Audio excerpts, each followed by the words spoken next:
नंद लाला भज गिरिधर गोविंद गोपाला भज गिरिधर गोविंद गोपाला भजो मुरली मनोहर नंद लाला भजो मुरली मनोहर नंद लाला भज गिरिधर गोविंद गोपाला भज गिरिधर गोविंद गोपाला भजो मुरली मनोहर नंद लाला भजो मुरली मनोहर नंद लाला भज गिरिधर गोविंद गोपाला भज गिरिधर गोविंद गोपाला बोलिए वृंदावन बिहारी लाल की जय जय श्री राधे जय जय श्री राधे। सभी भक्तों से निवेदन बहुत एकाग्रचित होकर सत्संग के प्रत्येक शब्द को एकाग्रता के साथ हृदयंगम करने का प्रयत्न कीजिएगा।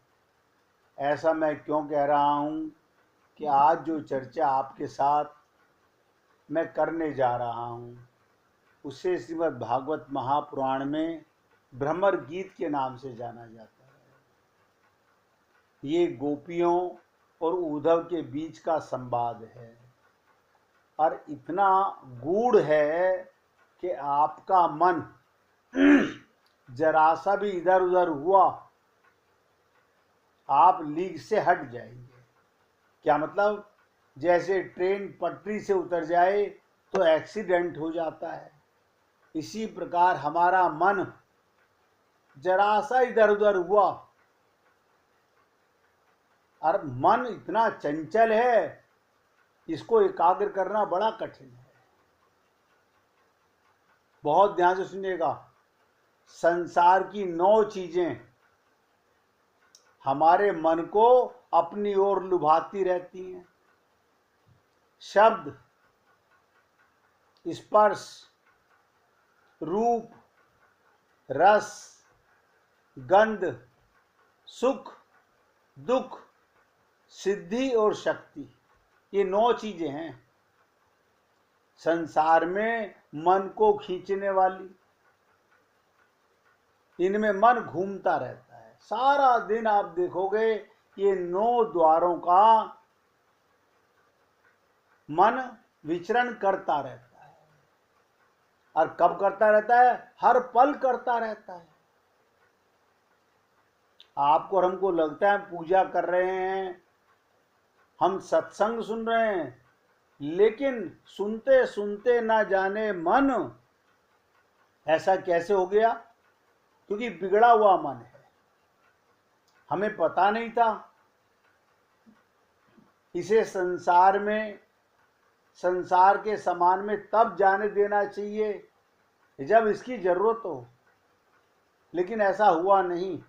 अब बिगड़ चुका है तो इसको वापस लाना, भगवान की लीलाओं में लगाना, सत्संग में लगाना हमें कठिन लग रहा है। जैसे गाड़ी ड्राइव करने वाला अपने कार को, स्टीयरिंग को उधर मोड़ता है जिधर उसको जाना होता है। बाई चांस कभी गलती से राइट का लेफ्ट, लेफ्ट का राइट हो जाए तो तुरंत पलट लेता है। इसी प्रकार सभी पुण्य आत्माओं से निवेदन करूंगा, अपने इस बिगड़े हुए मन को एकाग्र करके अगर हम सुनते हैं तो हमारा कल्याण होगा। देखिए, देह तो परमात्मा ने दे दिया, इस देह में ये हमने ऐसा भ्रम जाल पाल लिया संसार का जो मिट नहीं रहा, मिट नहीं रहा है। कुछ नहीं, जैसे रात का सपना ऐसे दिन का सपना, लेकिन जब फंस गए हैं तो फंस गए हैं, कोई बात नहीं। सभी संत महात्मा हमारी ही स्थिति में होते हैं। एक दिन आता है कि उन्हें आत्मज्ञान हो जाता है, अपनी चेतना को जान जाते हैं, अपने लक्ष्य को पहचान लेते हैं। अभी आप और हम लोग भटके हुए, अपने लक्ष्य का हमें पता नहीं है। ठीक है, सीताराम आचार्य जी ने कहा इस देह में हरि मिलत हैं, हमने सरल उपाय देख लिया, हमने बहुत सरल उपाय किया। सीताराम आचार्य जी के छंद को रट लिया, उनके शब्दों को रट लिया, और हरि मिलत हैं हमने देखा, हमने मंदिर में भगवान को बिठा रखा है, हमने वहां जाना शुरू कर दिया। अब आपको नहीं पता मंदिर के भगवान कितना हंसते होंगे कि देखो मनुष्य देह देव दुर्लभ है, देवताओं को भी नहीं मिलता, और इन सबको मैंने कृपा करके दिया, और ये सरल उपाय ढूंढ रहे हैं। मन जाना कहाँ चाहिए? मन मंदिर में। हमारा मन कहाँ जा रहा है? संसार के मंदिरों में। तो क्या संसार में मन का भटकना पाप है? बिल्कुल पाप नहीं है। देखिए, लगे हाथ दूसरी बात भी बताने जा रहा हूं। संसार हमें दुख कौन सा दे रहा है ये भी आपको कई बार बता चुका है, मैंने कई बार निवेदन किया। ये आपका मनोमयी संसार आपको दुख देता है। भगवान का बनाया हुआ संसार तो भगवान का है, और भगवान ने कहा वासुदेव सर्वम, सारी सृष्टि मैं ही तो बनाऊं। अब आप कहीं भी मन जाए उसमें भगवान को देख लो। मैंने कहा अपने परिवार में, अपने माता पिता में भगवान देख लो, हो गई भगवत प्राप्ति। अपने पति में, पत्नी में, परिवार के हर सदस्य में, संसार के हर चीज में भगवान का ध्यान कर लो, भगवत प्राप्ति हो गई। भगवान छुपेंगे कैसे? लेकिन हमने बहुत समझदारी की, हम बुद्धिमान हैं कि हमने भगवान को मंदिर में बिठाया और मन मंदिर में माया के संसार को बिठाया। इसलिए मैंने आपसे निवेदन किया, बहुत सावधान होकर सुनिएगा। ये 9 पदार्थ हैं जहां हमारा मन, पता नहीं ऐसी संसार में क्या चुंबक है, क्या आकर्षण है जो हमारे मन को खींचता रहता है। ये भी बता देता हूं, मन और संसार ये एक जाति के हैं। मन भी माया का है और संसार भी माया का है। तो मन तो जाएगा, यही शरीर है जिसमें हम मन को भगवान की ओर, अपनी मंजिल की ओर, अपने लक्ष्य की ओर ले जा सकते हैं। तो क्या करना है? संसार से मन हटाओ और भगवान में सटाओ, हटाओ और सटाओ। उधर से हटाना और इधर लगाना।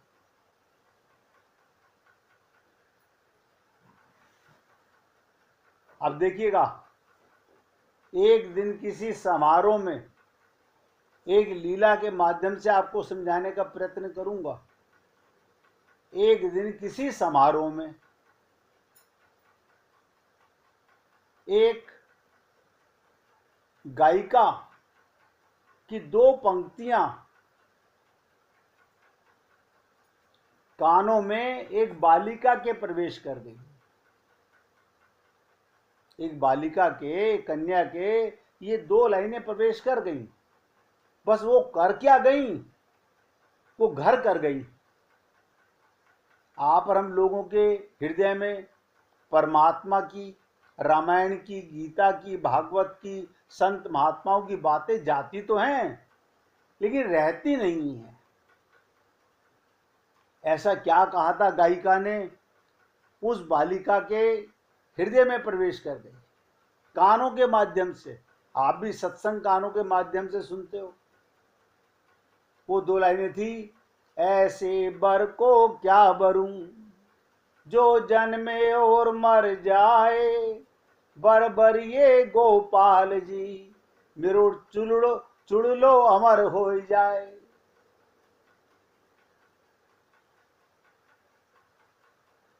उस कन्या ने निश्चय कर लिया, मैं भी विवाह करूंगी। विवाह क्यों नहीं करूंगी? विवाह तो करूंगी, तो केवल उसी गोपाल से। विवाह करूंगी तो केवल उसी गोपाल से। सुहागिनी कहलाऊंगी तो अपने नील देवता की कहलाऊंगी।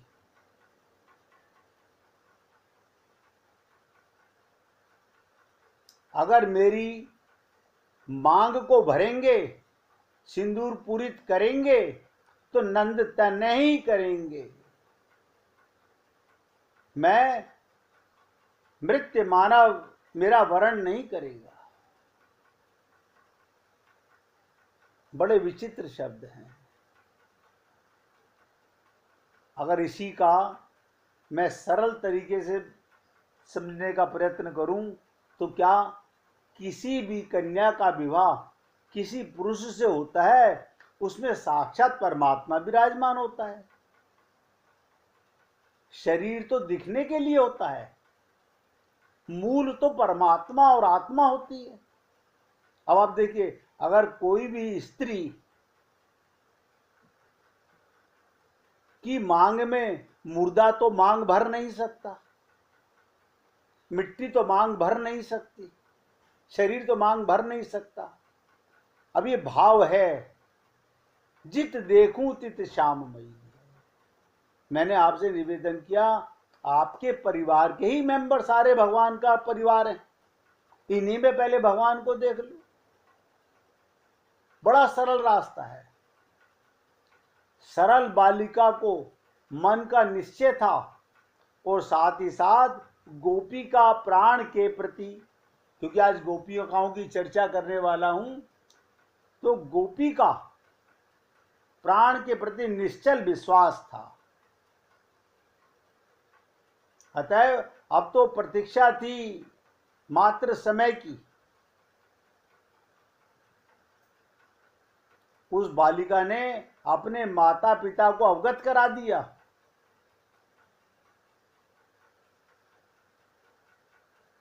माता पिता कांप गए, अरे ये तो किसी और से विवाह ही नहीं करेगी।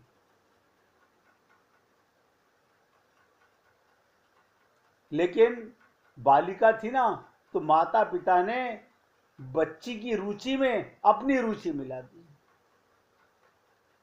उस क्षण से सर्वदा नवीन रूप धारण कर लिया बालिका के जीवन में।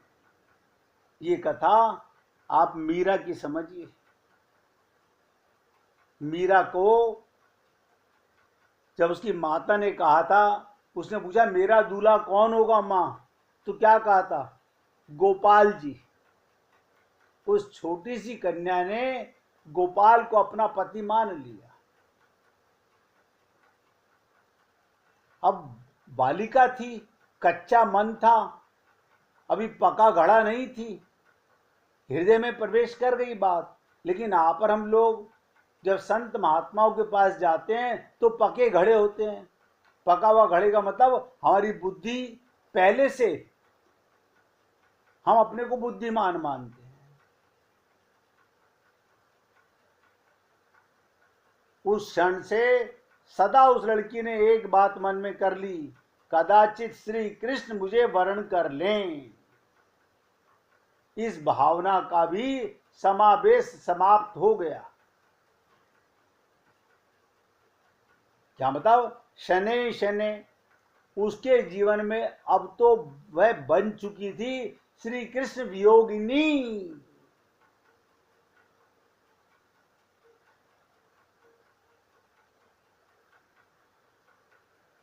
यानी अपना श्रृंगार करना छोड़ दिया।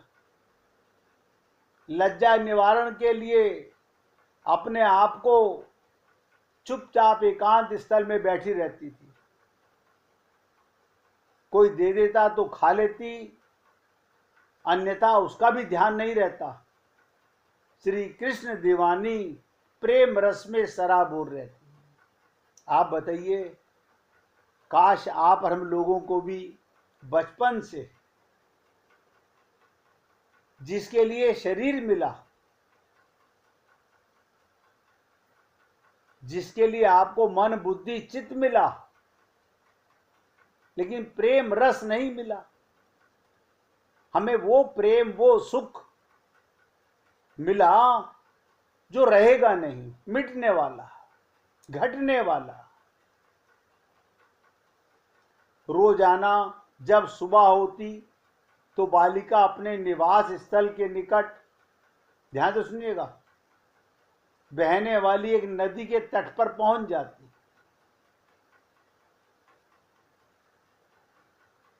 और जल में प्रवेश करती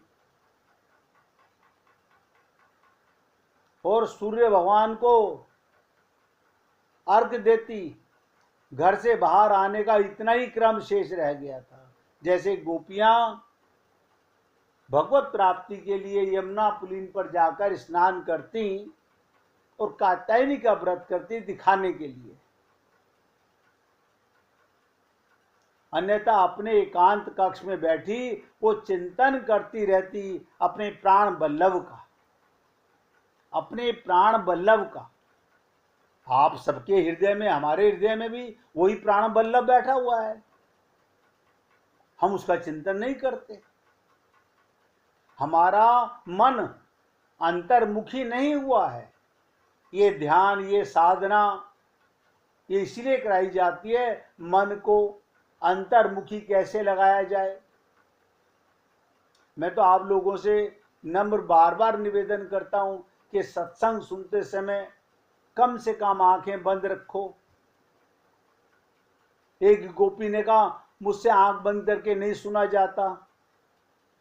मैंने तो कोई बात नहीं, मंदिर के सामने बैठ के भगवान को देखते हुए सुन लो, लेकिन ये आंखें एकाग्र रह जाए तो इधर से उधर घूमती रहती हैं। चंचल मन है, आंखें नहीं घूमती, मन इधर उधर घुमाता रहता है। इस प्रकार उस कन्या के 4 वर्ष बीत गए।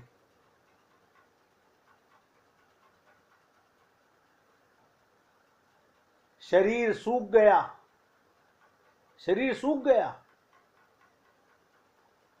बालों के अंदर, जैसे आपने देखा होगा साधु संत महात्माओं के कैड़े बाल हो जाते हैं, धूमिल हो गए, शरीर एकदम बेकार हो गया। नित्य की भांति आज भी बालिका ने स्नान के पश्चात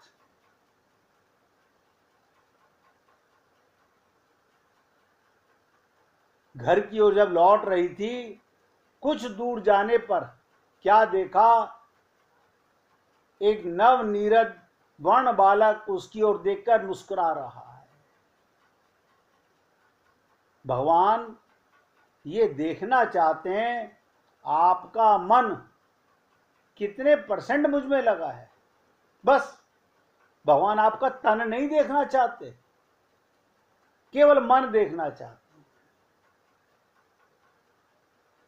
तो क्या नजर आया, एक नव नीरद श्याम वर्ण का बालक उसकी ओर देखकर मुस्कुरा रहा है। जिस सौंदर्य को देखकर ब्रह्म सुख भी घबराने लगता है, उसकी मोहकता कैसी होगी कौन जाने। एक बार भगवान का दर्शन सामने हो जाए तो वहां से निगाह हटाने की हिम्मत नहीं पड़ती। अनायास उस बालिका की आंखें जा टिकी उस पर, और जैसे जड़ दीवार खड़ी हो जाती है, ठूठ की तरह खड़ी हो रह गई। और उस बालक में मानो यही अभी भी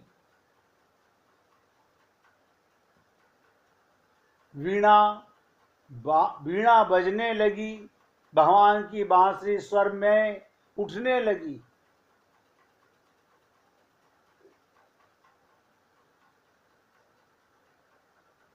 तो बालिका ने कहा, आपकी खूबसूरती का तो जवाब नहीं, ऐसा बेपनाह हुस्न पाया है आपने कि बयान करना नहीं।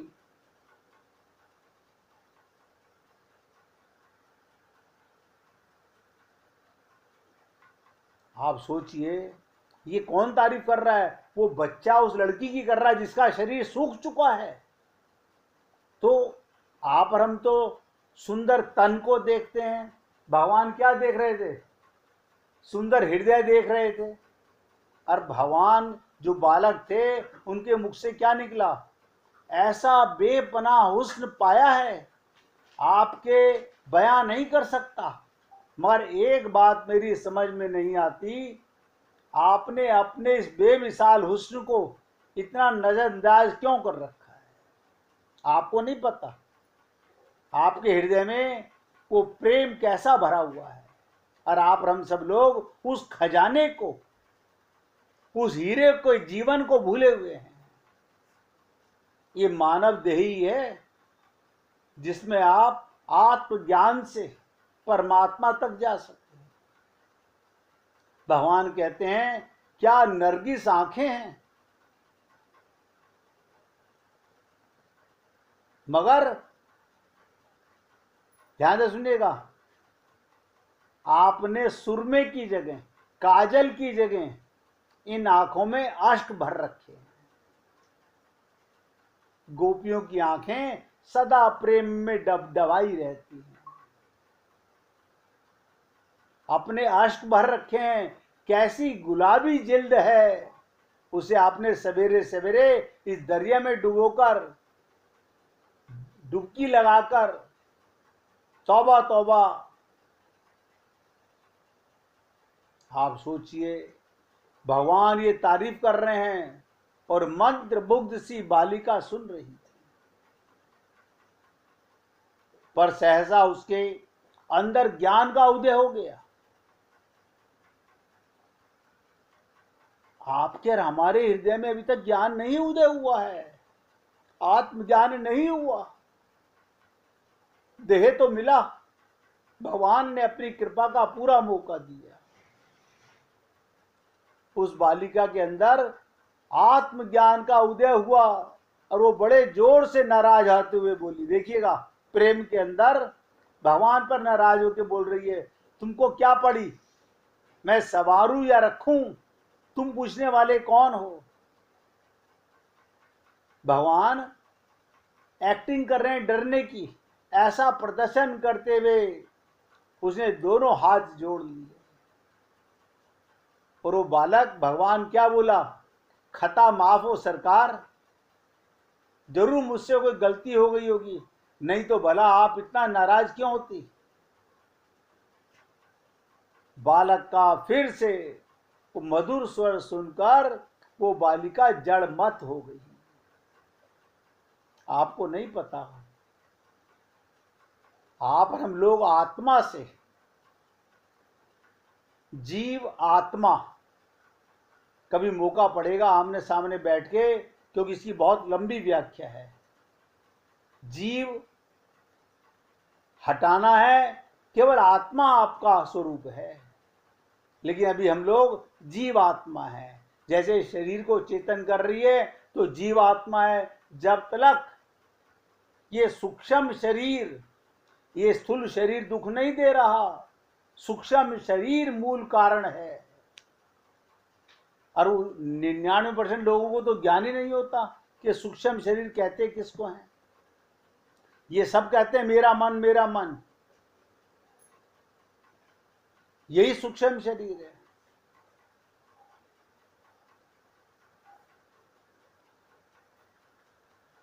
अब वो गोपी की तरह नाचने लगी। अब मैं नाची बहुत गोपाल, काम क्रोध को पहिरे चोलना, कंठ विषय की माल। महामोह के नुपुर बाजत, महामोह के नुपुर बाजत, निंदा शब्द रसाल। ब्रह्म भायो मन भयो, भ्रम भोयो मन भयो, पखावज चलत असंगत चाल। ये सूरदास की सबे अविद्या दूरी करो नंदलाल। सूरदास जी कहते हैं, हे गोपाल, अब मैं बहुत नाच चुका, बहुत भटक चुका, काम और क्रोध का जामा पहनकर ये विषय चिंतन की माला गले में डाल रखी है। महामोह रूपी नुपु बजाता हुआ, जिनसे निंदा का रस में शब्द निकलता रहता है।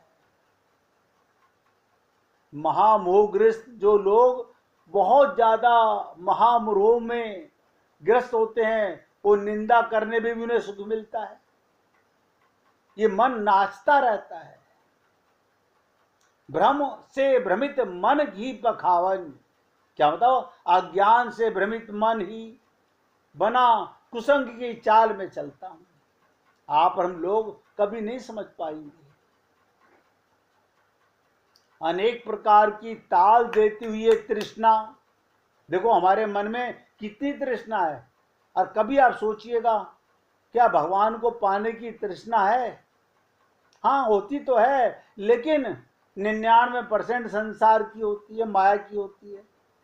और सबको पता है शरीर मरने के लिए मिला है, मृत्यु लोक में आए हैं तो मरना तो है ही, लेकिन मरने से पहले वो काम नहीं करना चाहते जिसके लिए तन मिला है। जिसके लिए सीतारामाचार्य जी ने कहा था, इस देह में हरि मिलत हैं, ये बात ध्यान में नहीं रखी हमने।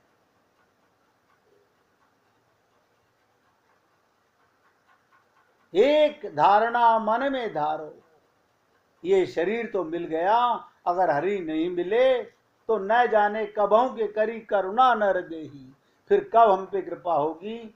1 मिनट पहले कीर्तन करेंगे, उसके बाद भ्रमर गीत की चर्चा करेंगे। श्रीमन नारायण नारायण नारायण, श्रीमन नारायण नारायण नारायण, भज मन नारायण नारायण नारायण, भज मन